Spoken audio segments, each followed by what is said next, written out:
What's up, YouTube and Facebook? Blue Dooley at the kitchen table with the Grand Hauler and the CXT, which I did get glued back together. It still needs a little touch-up work with some chips, and then give it a little sanding and some paint to cover up where the crack is. Bring it over here. Yeah, it split pretty bad. I didn't quite get it all lined up.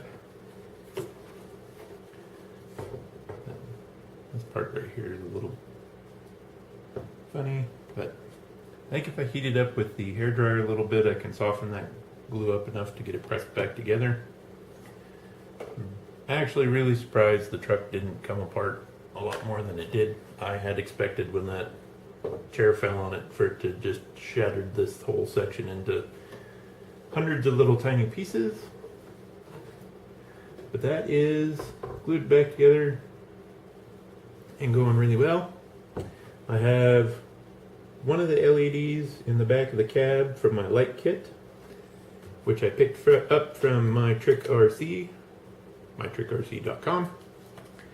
I went with the universal controller and built my own kit, just because the semis need a lot more LEDs than a drift car or a crawler. I got the UF78 controller, which has a plug for emergency beacons or flashing lights on the top of a cop car, fire truck, wrecker, whatever you want to use it for. It also has instructions for watercraft. And then I got a mess of amber LEDs. I need 7. There's 5 marker lights across the top of the cab, and then of course 1 in each front fender for the turn signal.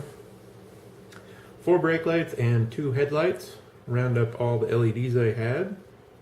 The kit comes with a 9-volt adapter in case you want to run just with the lights on, select a mode, and it just does its thing. The kit came with 2 Y harnesses, so you can plug it into the motor and the turn signal on the vehicle, or steering servo on the vehicle, so you get turn signals and brake lights and backup lights. Again, kind of depends on how you plug the lights in and which mode you select. It did not come with instructions in the package. You have to go online, look up your controller, and then you can print them out. I didn't realize I didn't zoom in when I was in the PDF to print them out, so I printed the directions out a little small. They're still readable, but it had been nice to have them full page. Also, I picked up a few Y harnesses and a single 3-way harness. The kit has included, that I didn't even know about, some little double-sided tape zip tie holders. So you can stick that to the body, run a zip tie through it, tie the wires up really nice. The kit does come with some zip ties, of course a decal, and then I did not get one out of the bag.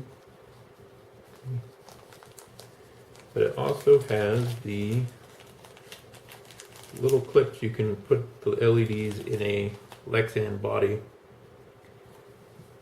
Not sure if that's really visible, but you just drill a hole in the body or the plastic you're mounting it on, a little bit bigger than the LED.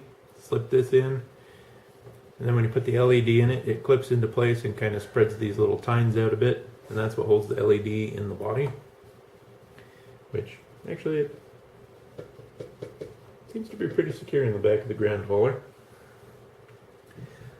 Just about getting ready for paint. Need to do my last little fill in of the holes on the back of the cab, and then I'm going to go around the top of the sunroof access panel thing on the cab, and then get all that smoothed out, and it'll be ready to shoot some paint.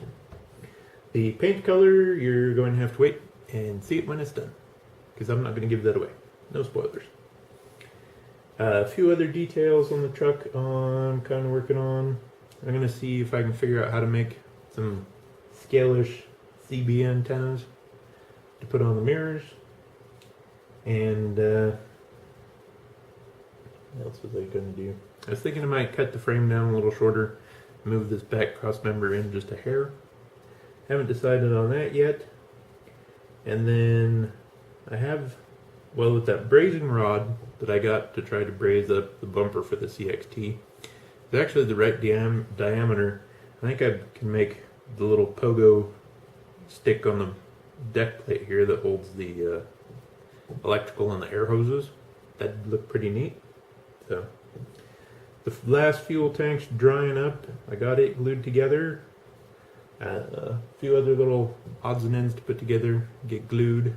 I'm not looking forward to putting the clearance lights on the truck. That looks like it's going to be some very tiny parts that you have to glue together, and it just looks like a headache. Hope you enjoyed the video. I don't have a 9 volt. Well, I might have a 9 volt somewhere. Alright, I did find a 9 volt. Not sure which mode I have it plugged in, but I got a few, the red LEDs and the ambers lit up for you. They're actually not too bad looking. Give off a pretty clear light. So there you go. Light kit from MYTrickRC. Hope you like this short little video, little update. I'll catch you in the next one, and have a good weekend.